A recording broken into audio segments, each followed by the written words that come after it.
I've tested a whole lot of different safes, and by far this one has one of the coolest biometric sensors on the market. No other safe actually functions like this, as you can see here.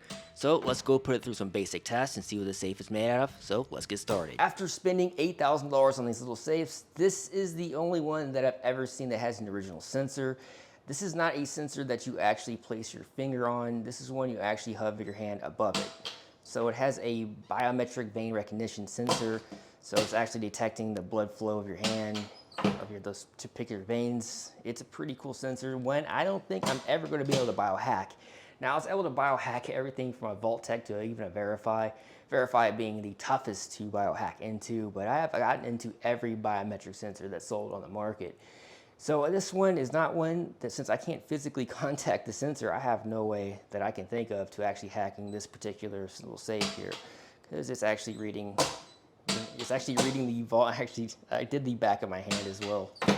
It's not quite as responsive on the back of the hand, but just to prove that this is actually working, this is the one that have not had it read this hand. So it is not, works pretty damn good.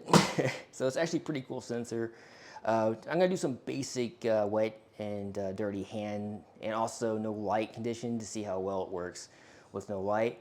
But let's go over what it comes with in the next segment. It comes with laser cut keys as opposed to the Anias's children grade safe, toy safe that you would buy for them. So decent key. It comes with a charging cable. It has an internally built chargeable battery, so you don't have to worry about putting the batteries in it, simply already in there. Charging ports up here. It does have a humidity and a temperature reading there, which is pretty cool. It comes with a very basic, better than nothing type of tether cord, some screws for mounting, very small, but like I said, better than nothing, and a cleaning cloth for your sensor. So let's open the safe up. Now the build quality of the safe is, this is not going to be the toughest safe on the market. It does have a anti-pry type design like you'd find on a Vault-Tec. It has one locking latch. As long as this latch breaks into the mechanism when you try prying, it will hold pretty dang good. There's some rigidity in the lid, as I'll show you with one of my favorite little safes, the Onias. I'll show you on the screen exactly why you want some rigidity in the lid. If I can get this to open. Oh, the Onias decided, I think the battery must have fell out. Hold on. I don't know. Okay, the Onias is not wanting to work for me. But anyways, as you'll see with the Onias, there's absolutely no rigidity in its lid, and simply put, you can just bend it up. With this safe, it's definitely more rigid than that. But this is not going to be a pry test video, but it will give you a few minutes of pry protection as long as the latch holds. So, it's the good keep the kids out type of option. Now it does have a simple foam pad in there. Let's show you quickly what will fit in here. As you'll see, here is a compact XD. Pretty much will fit to like compact XDs, Glock 19s. I think I actually can get a 365 in there and a Ruger, I believe. There you go. So you can fit a decent amount of stuff in there, and you can get to it pretty quickly. So not a bad little safe there for size. So let's go over to the wet and dirty hand and night condition test. Now let's do a wet and powder test on these two safes. Now we're going to test it against this Onias. I've done a full test on the biometrics of this safe. I've done every test you can imagine to this safe. So we're going to do a little powder test over here, very fine powder, and here's the water. So we'll start off with the water here. We're going to do just a very basic amount on my finger, see if that affects.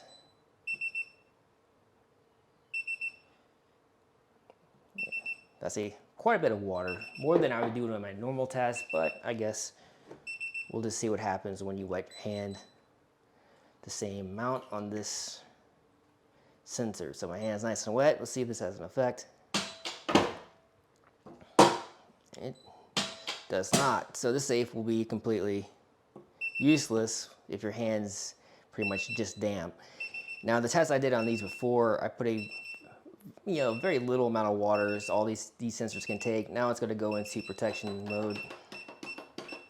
There you go. Now shut up. Are we good? Okay, we're good. Now it's going to dry my hand off completely. You should see that just opened automatically. I think I actually did the top of my hand. That's probably why that just opened. It doesn't quite work as well on the top of your hand, so that's probably why it just opened there. So here we go. There you go, finally. All right, let's do the powder test now. Let's do a amount that was, well, that's quite a bit of powder there. Let's see if that'll open. Does decent on that test there. The Anais likes the powder. I guess it does. All right, so let's do quite a bit on this. We'll see. I don't know if we can do this much. Well, up. It's gonna get top. No, it's not. All right, that's quite a bit. Let's see if it opens now.